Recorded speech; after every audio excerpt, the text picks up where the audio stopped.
I would argue that China coerces one target state to deter other states from doing similar things that China views as threatening to its national security in the future. So to quote from an ancient Chinese proverb, it is killing the chicken to scare the monkey. And we sort of see that in a lot of scenarios important to Chinese national security, for example, South China Sea, East China Sea disputes, Taiwan, and foreign leaders' reception of the Dalai Lama.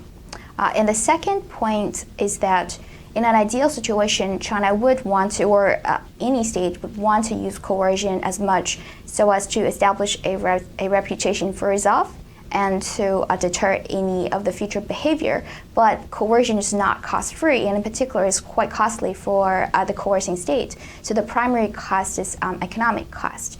So the argument then is that China would coerce the target states only when it's not dependent on the target state for markets or supply. In other words, when the economic vulnerability cost is low. So the third point of coercion is that there's also another kind of cost of coercion, which is more geopolitical.